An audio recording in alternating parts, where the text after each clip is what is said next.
Good morning, my darling YouTube friends. How lovely to have you back with me. If you're here, well, of course you're here, because if you're not, then you're not. You'll be listening to me if you are here. And I appreciate you being back here so much, because it's been forever and a day since I've been on. You may hear that I don't sound quite normal, and that's because I'm a little bit sick. Well, more than a little bit sick. I've been sick for a couple of weeks, and I finally went to the doctor on Monday. Actually, Jen and I went together, and I've got antibiotics. So I've taken them for 2.5 days, and I honestly don't feel any different yet. I'm hopeful that I will, but at the moment, no go. Now, let me start off again, now that I've said thank you so much from the bottom of my heart for being here. You are gorgeous friends to me. I really appreciate you being here. And I really, really do. I don't know. It's funny, isn't it? I always feel that words are sort of, how do you make them have proper meaning, and how do I explain to you guys how I feel about you visiting my channel? I've tried to say what it means, but it just always feels just like words. I want you to feel what my heart feels.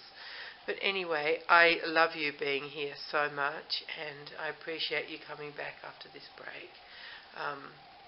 Now, it is Wednesday morning at 10:15 on a beautiful, glorious sunny day. It's cool outside.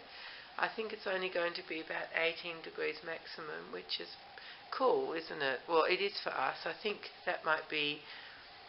I haven't looked it up. I should have, shouldn't I, girls? I always say that. But it's probably about in the low 60s, or maybe something like that. And perhaps it's not even going to reach that high today in the middle of the day. But it's gorgeous out there. We've had days of gentle rain off and on, which hasn't been inconvenient. It's just been beautiful, actually. Because, to tell you the truth, I haven't had energy to do anything. I'm worn out just from setting Lottie up, which is ridiculous, but I am. I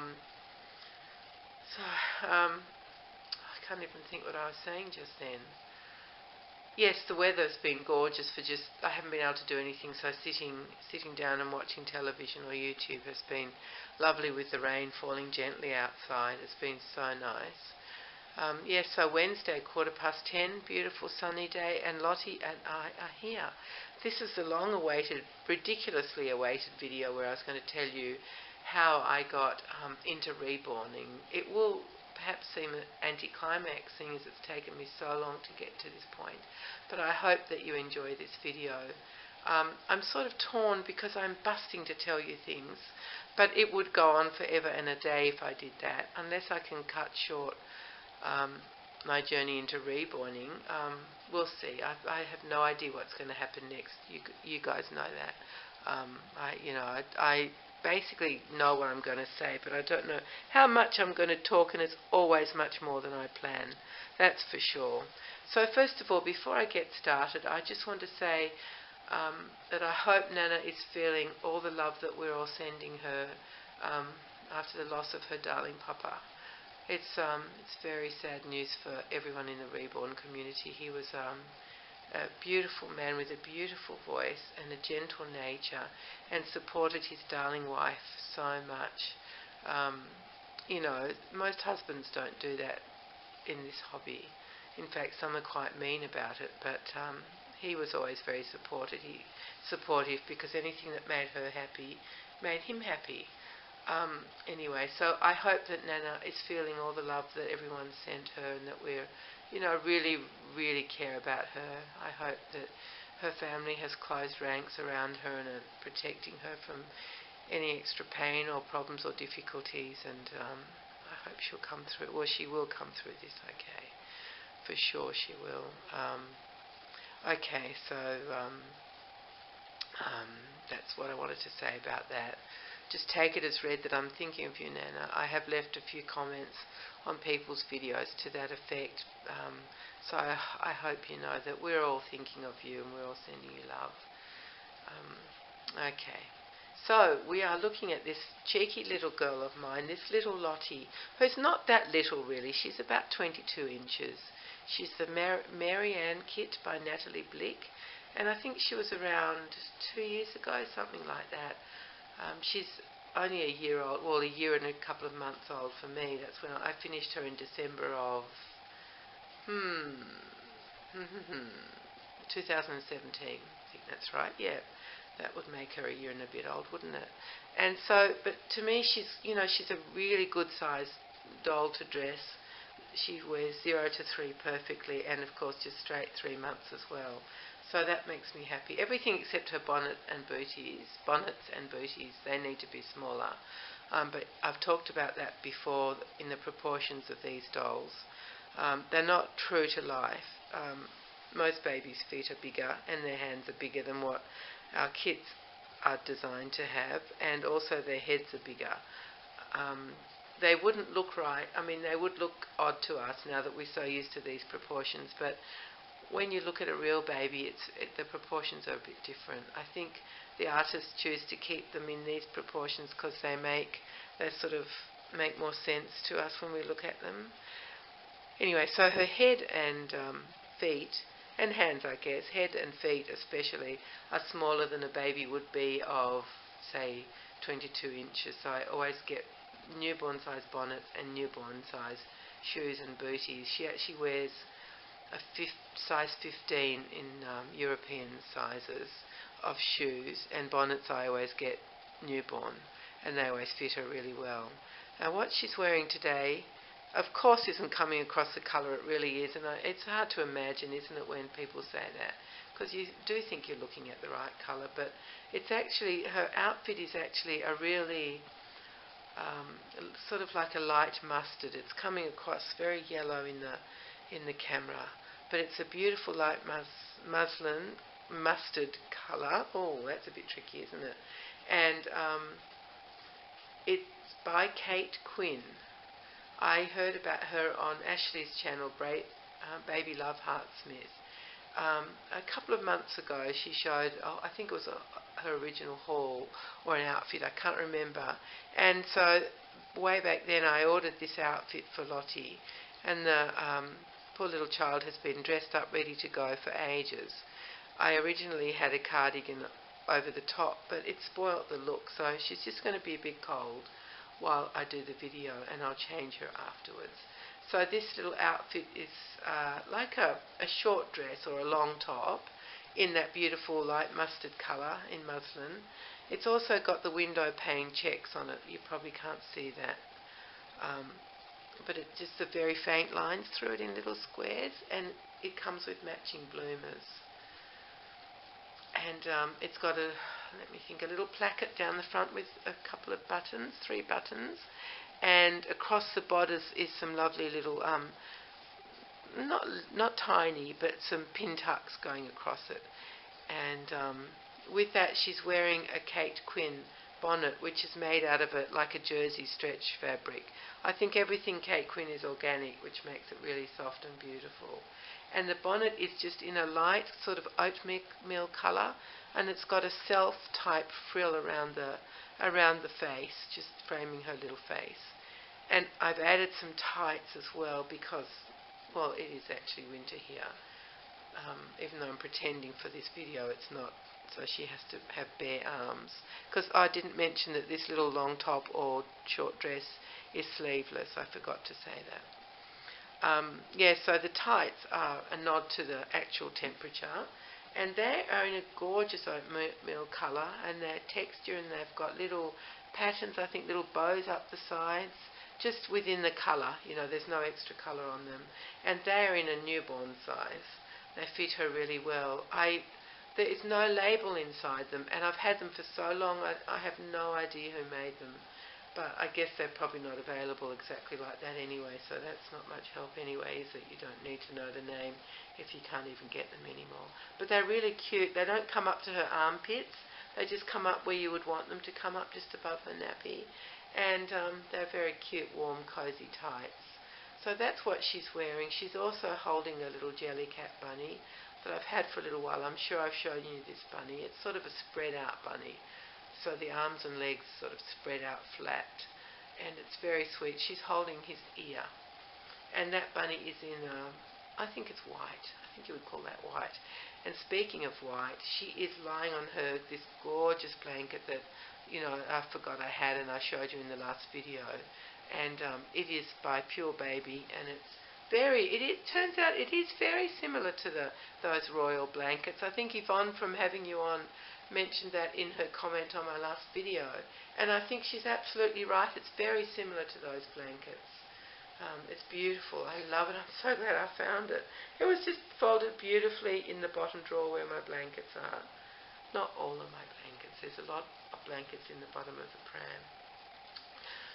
Excuse me. Yes. Okay, so that is what we're looking at. But just while I was on the blanket, I just wanted to mention that I have a big blanket announcement to make, and that is, I daren't say for sure, but I feel as though I don't need to buy any more blankets. Like, isn't that weird? It was partly because I found this one in the drawer. It was partly that, but also I have a magnificent one being made by a seller on Etsy. It's 3-ply, very fine, with a beautiful pattern that she's knitting it. This is a machine-made one. So it's not like this. It's like a shawl. She calls it a shawl, and that's coming in a couple of weeks. And I really think that I feel satisfied in the blanket department. And I've never felt that in years and years and years. I've always wanted, I see another blanket, think, oh my goodness, that's so beautiful, I need to have that. And I don't quite understand it because, I'm not cold, I've got plenty of blankets, it's nothing to do with that. But I know there are other people with these blanket wants and needs who might understand what I'm talking about. And for the people who don't have that blanket want and need, they will think I'm crazy, which I probably am. So anyway, that is a big announcement in the blanket department. Very big announcement. But I think I'm satisfied. I really do. We'll see when I get put to the test when some other beautiful blanket comes along. But I don't think it's going to happen. I think I'm happy with what I've got, which is a lovely state of being, isn't it? It's a very comfortable state of being. So how long have I raved for? Oh my goodness, you poor people. I haven't even started my subject yet. What I want to say is about making Reborns and how I got started is I think I need to go right back. I hear you all sigh on no, or groan perhaps. But growing up, my father was an artist, a very, very well-known artist around the world. We have his works of art spread out everywhere. I mean, he not only painted and drew and etched and made lead-light windows, and all sorts of things he did. He did anything that was artistic. And he made beautiful screens and triptychs and oh my goodness. Anyway, that's how I grew up, in that kind of environment. And my mum was a university professor, but aside from that, she loved making things. She loved cooking. She was always knitting, always doing tapestry. I've got some magnificent things in my house that she made. And I've always been a maker, always made things. Ever since I was a little tiny girl in primary school, I had a friend, I've mentioned her before, I think her name was Biddy Oxnam. And we used to make doll clothes together, either by hand or a bit on the sewing machine as well. Anyway, that was a long time ago, but that has continued throughout my whole life. I love following patterns, but I also create my own. So I've made lots of unique presents for friends and for, when their children were turning 1 or 2 or whatever. So I've always made up things and done lots of work, all sorts of things, and sewn dresses for my girls and costumes, all sorts of things, knitted for everybody. So that sort of came to an end. I had an accident in 1998. It was a medical accident, and it means I've lost the use of my left arm.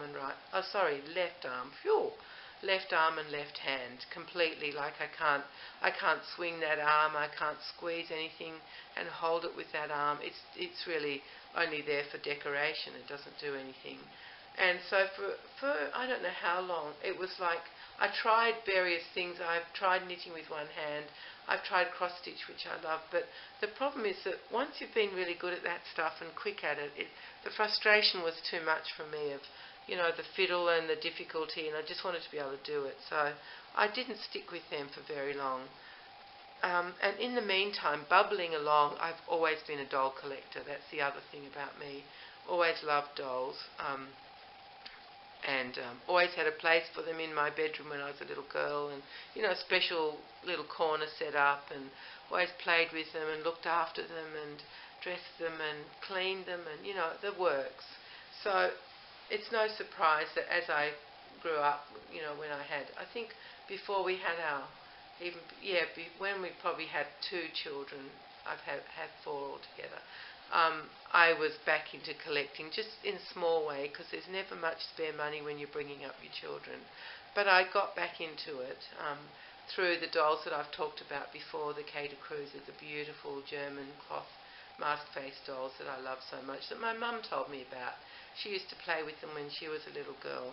They've actually become highly collectible, very expensive, but I have, that sort of got me back into it. I bought a couple of new ones at doll shows, and so it sort of took off from there, gradually got more and more, and now I have a very large collection. I have a doll room and a very large collection. I can't show you around there because now I just can't. There's too many special things in there, and I don't want to put it out for the world to see, and it's only special to people who collect dolls. A robber wouldn't be interested. They'd freak out probably, but I just don't want to put it all out there. I do show them from time to time. Okay, so let's go back a bit. So I grew up in an artistic, creative household, and I grew up loving dolls. So my doll collection is extensive, as I've said, and after the accident, I was still going to my, doll club meetings, and luckily at one of them, a wonderful woman called Lynn Conlon came to talk to us about making Reborn dolls. Now, I knew about them. They weren't big at that time because we're going back 9 years now, so it was 2010. I suppose it was 2010. That's when I did her weekend course. Anyway, so I knew about them. I'd actually bought one just to see what they looked like, and I can remember the excitement I felt when I bought this one. It was from an artist over in Western Australia who was very, very good. She got sick, I think, and she stopped making them, but I got this gorgeous doll. And then when Lynn Conlon came and told the club all about how they're made, and and that she was running a weekend course, I thought, oh my goodness, I think I'll do it. And do you know what? From the minute I started, from the minute I walked in there, I loved it. Absolutely loved it. I loved choosing a kit to work on, which the very first doll I made back then was the Barry kit by Adri Sturter, is how Lulu says it. I usually say the simple Stoetti, but whatever her name is, that was the first kit I made. I gave him blonde hair. And Lynn's husband Paul helped me with, having to do things with one hand. So he invented sort of little devices that would help me. I bought them, but I don't use them anymore. I've, developed my own way of doing things. So that weekend, I felt as though I was in heaven. I was walking on air for the whole time. Amazingly, we produced a finished doll by the end of it, and I was very happy with him, and he was sold to a new mummy over in Brazil, so I don't know where he is now, because that was 10 years or 9 years ago, so who knows where he is. But he was gorgeous. He was absolutely beautiful.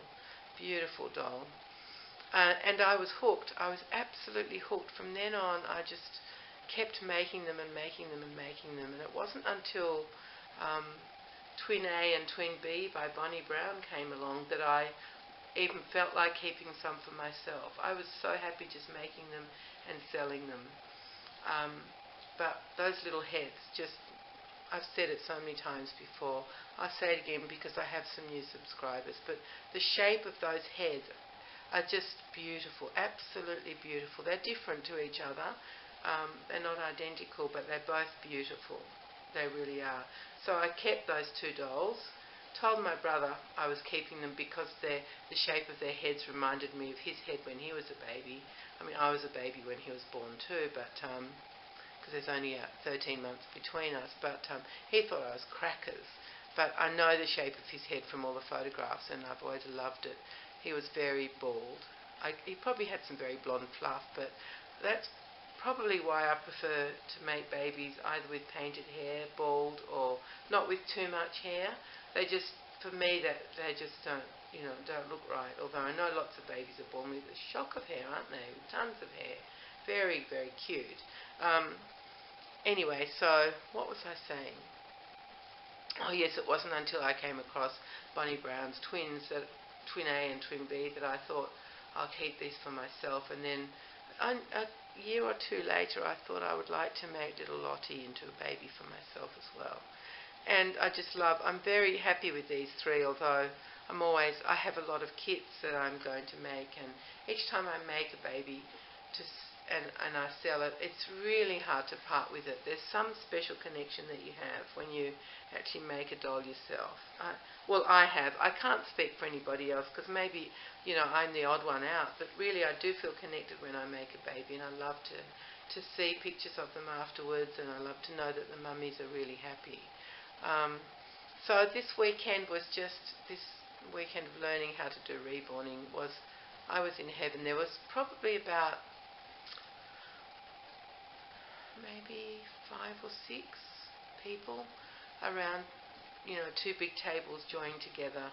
We were all working together. Lynn would show us what to do, and we would do it, and she'd walk around and help us. And she had another helper there as well, just to bake things when they were ready and, give them back to us. And it was wonderful. And there was tons of food, which was also fun. Lynn and Paul, had morning tea and lunch and afternoon tea. It was just 2 days of heaven, and it was quite a long way from my house. It was probably an hour and a quarter or something like that drive from my house. In the morning, we started off very early in the morning and finished at probably about 5 o'clock, but I didn't care. It was just brilliant. You know what, I'm just keeping an eye on how long this video is going, and I think I might stop and be back in a second. Right, in the blink of an eye, we are back. I've made myself a cup of tea, and here we are again. So it was a wonderful weekend of doll making. I went back to Lynn many times after that to buy more supplies and just to talk. I just loved being there. I loved being around all the kits. I loved being around all the paints. I felt like I'd found really a craft that I could do. And it's taken me a while to sort of work around some of the problems that I have, just to use one hand. But I've managed. I'm very, very stubborn and very determined and very fussy. So I don't think there'd be no way that you would know that I'm working with one hand. It's kind of not really relevant, is it? Because when you buy these, it doesn't matter how they're created. You go for the feeling that you get when you look at the doll and the details on the doll. And anyway, so that's really how I got into painting these babies, and I've been doing it for 9 years ever since. I haven't ever had a break. I mean, I've had to stop if I've gone away on a holiday or been sick like now, because my darling Tobiah, she's so gorgeous. I can't wait to show you. I just haven't got the energy to get back. She's so close to being finished. Tiny bit more hair, eyelashes, put her together, do the bits and pieces that need doing. I mean, she's even got a magnet in place. Everything's like pretty well done. But I'm just so weary. I don't want to muck her up, I want to have her just right. So I haven't been working on her, and she's just waiting for me. I look at her and I tell her it won't be long. I want to be well before I do finish her, though. So even all these years later, I'm never sick of reborning. Never, never, never sick of it. I just love it. I love all the kits. I just love turning these babies into glorious little creatures because I love them. I think they're beautiful.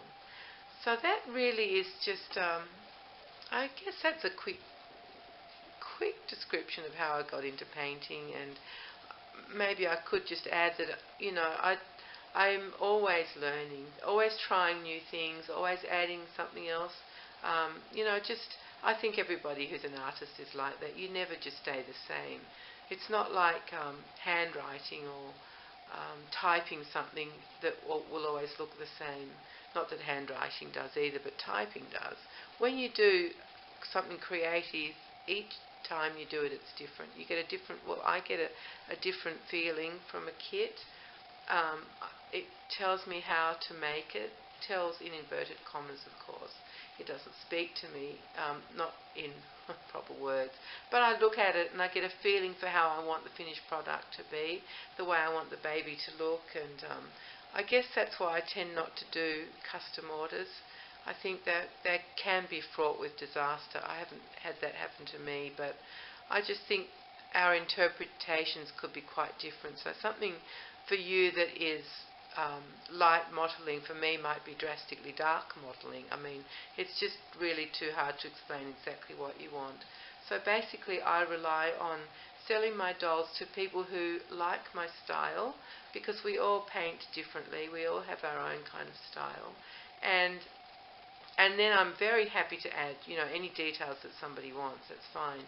But I don't want to, I can, but I don't want to paint what isn't from my heart. I don't want to change my natural way of doing things, because to me that's just the joy of the art, is just the sheer pleasure of creation the way I want to create it. And I'm really happy I add scratches and whatever over the top, whatever anybody wants, I don't mind, but the basic work is how I see the doll. And so I suppose now the problem with this video is it's already super long, isn't it? But the good thing about my videos is that because I'm not actually doing anything and you're just looking at a still picture, you can go about your business and do whatever you want to be doing in the background while I talk to you. So let me just tell you one quick story, and it happened on Monday. Now today's Wednesday. I haven't been to work for 2 weeks. I think I may have said that at the beginning of the video. And I am Madam Stubborn with a capital S. And when I get sick, I still feel like I can get myself better. Now, I think I need to start changing that way of thinking, because now I'm older than when I used to be able to get myself better. When you're young, you just kind of bounce back from stuff, your body can fight it. But I don't think I can do that so much anymore, but I don't think I've realised that in my head, really. So I had to be nagged a bit to get a doctor's appointment. And that's what happened. That's why I went on Monday and went with Jen. And we had lots of fun. We were just going to do our fruit market shop together and then have coffee together, but we fitted the doctor in first because I had a good appointment, good time. And so we did that, and that was in the city, in the rain. So we drove in. Luckily, it's in where he works now is in a medical centre at the top of a shopping centre, well, on the first floor, which Americans would call the second floor.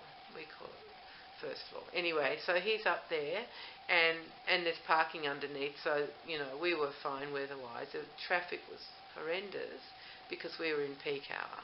And the roads actually change. It's probably the same in every big city, All the main roads coming in have different configurations when the traffic's heavy, and then when the opposite direction when they're all coming home from work.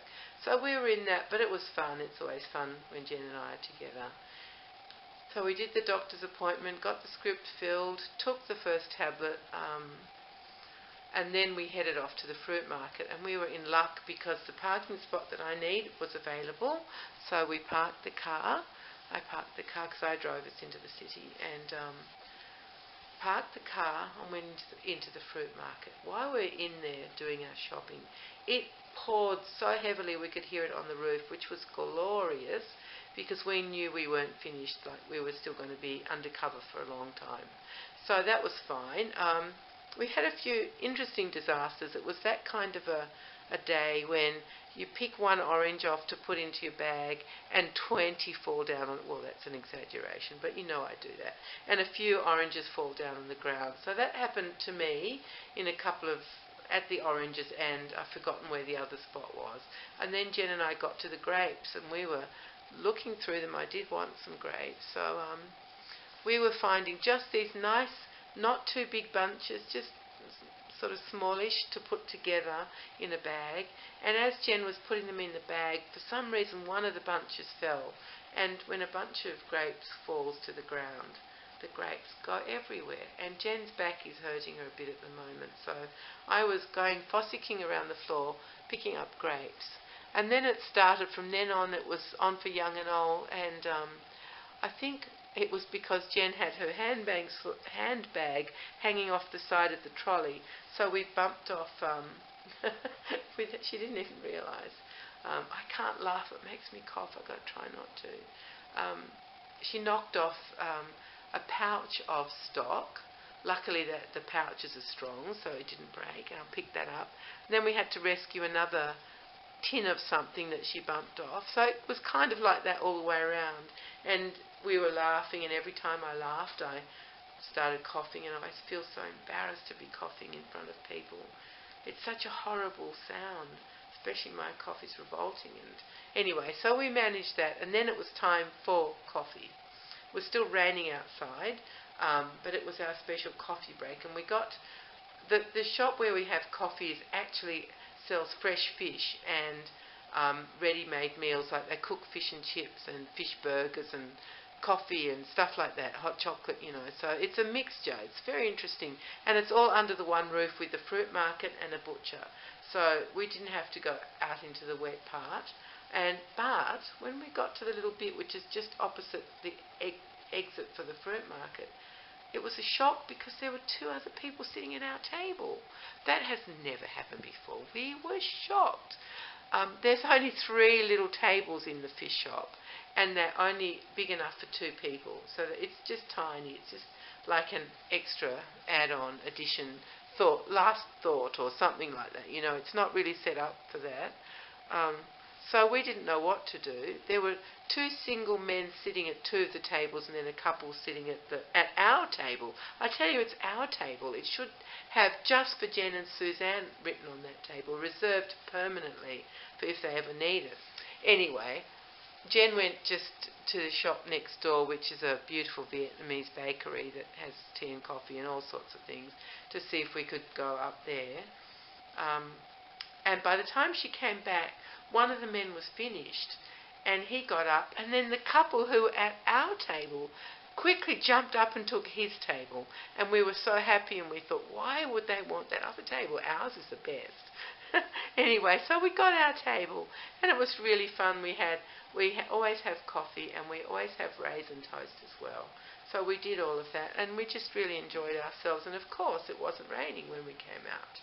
So it was just a lucky day all round. It was a lovely, lucky day. And that's what I wanted to tell you about. So I've told you I haven't been at work. I've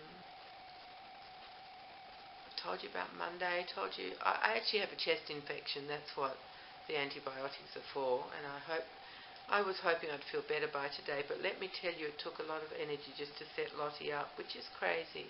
I think I said that hours ago at the beginning of the video.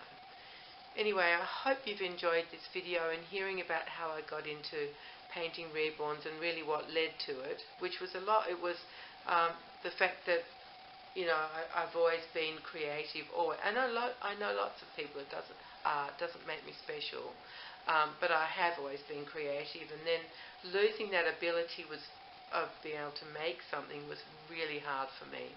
Very, very frustrating and very difficult to accept that I couldn't make stuff anymore. And even though I tried, it's tricky. So when I came upon this artwork, this reborning, it was heaven for me and has been ever since. Absolutely has been ever since. So my darling people, please can I just take another minute and just talk about my last video, which was the one about how I see the Reborn community on YouTube. I talked about it. It's like a big happy party with all of us there, enjoying each other's company, enjoying the food and the decorations, just having a good time. And then off to the side there are some people who are out of the light and it's a bit dark where they are, or even some people who are outside the door. And those people, they exist in normal life. It's nothing to do with YouTube. It's just the way our normal society is. There are some people who are okay and some people who aren't okay. Luckily, most of us are okay, um, and some people are sadder than others, and that's just really how I picture um, YouTube, and especially these beautiful dolls that we get to share in their outfits.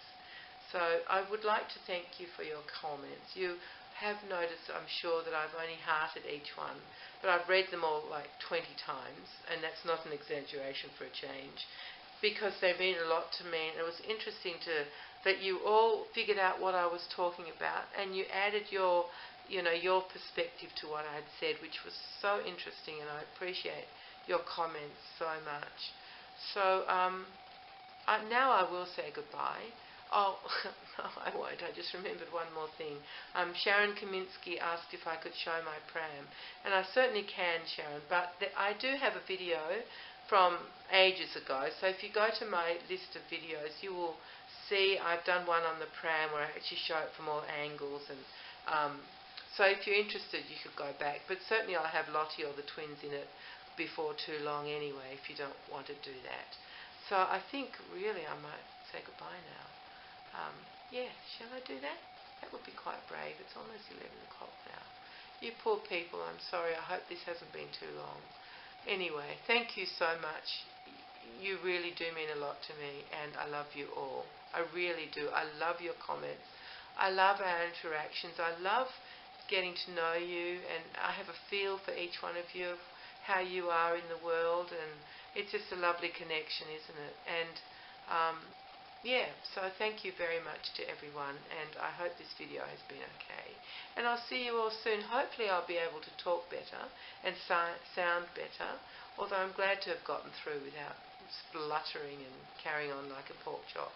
Not even a sneeze, which is good as well. So anyway, really officially, I am saying goodbye to you all, and I love you all, and please, until we get together again, take care and be kind to each other.